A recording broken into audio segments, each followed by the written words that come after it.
Salut les élèves, c'est Madame Cassandre. Je vais vous faire un petit cours de musique aujourd'hui et vous enseigner la forme, thème et variation. Vous allez peut-être voir quelques apparitions de mes chiens ici et là dans la vidéo. Donc la forme, thème et variation, c'est composé d'un thème et de ses variations. Et je vais élaborer et vous montrer des exemples. Donc ça servait à rendre hommage à un compositeur ou à une compositrice. C'est une technique d'improvisation, de composition qui est quand même assez utilisée. Et c'est un peu comme l'ancêtre des covers. Donc quand on fait une reprise d'une chanson d'un musicien, c'est juste que ce sont de multiples covers, un après l'autre, à l'intérieur d'une même pièce. Donc on a le thème qui est modifié plein de différentes façons dans les variations. Donc le thème, c'est un peu comme notre mélodie originale. Et puis, je vais vous donner l'exemple avec la première partie de l'alphabet.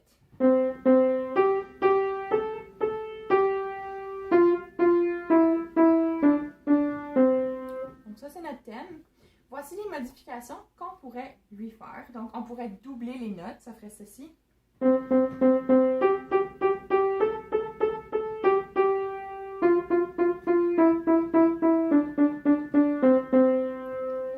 Donc ici, je suis allée doubler les notes. On pourrait changer le tempo. Donc ici, je vais rendre le tempo plus lent.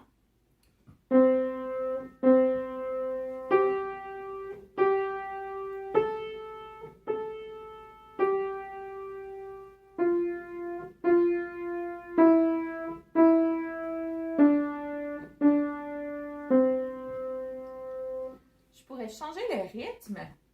Pour une prochaine variation, ça pourrait être comme ça.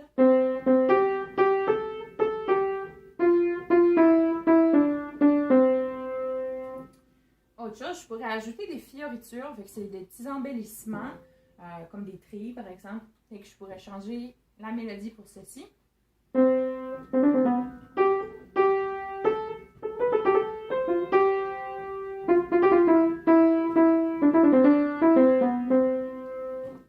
C'est un essai. Je pourrais faire la même pièce, mais sur plein d'octaves.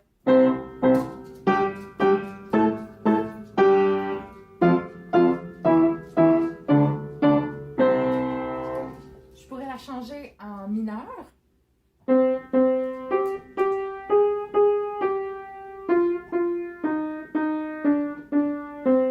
pourrais ajouter un accord.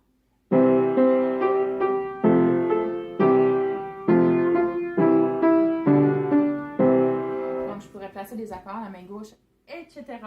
Donc, on peut laisser aller notre imagination. Il faut changer assez le thème pour qu'il soit différent de l'original, mais il faut quand même qu'il soit reconnaissable. Vous pouvez le déguiser, vous pouvez voir ça un peu comme un costume d'Halloween, mais il faut quand même qu'on soit capable de reconnaître le thème. Ça peut être vraiment déguisé, ça peut être caché à l'intérieur de plein d'accessoires musicaux.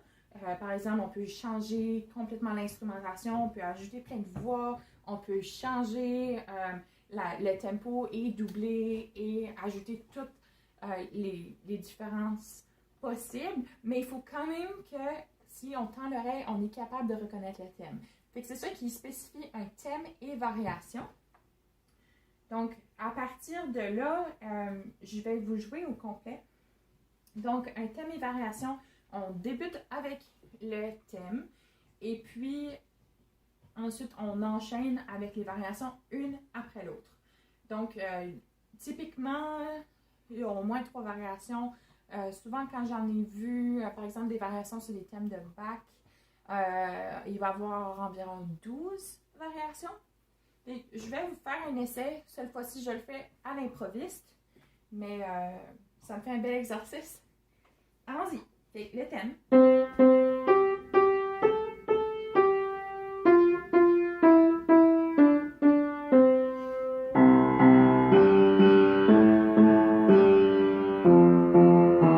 C'est les variations.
Et voilà, un thème et variation sur la moitié de l'alphabet.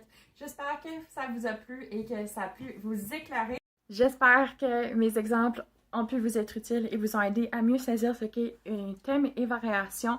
C'est une forme couramment utilisée en musique pour rendre hommage à un compositeur ou une compositrice.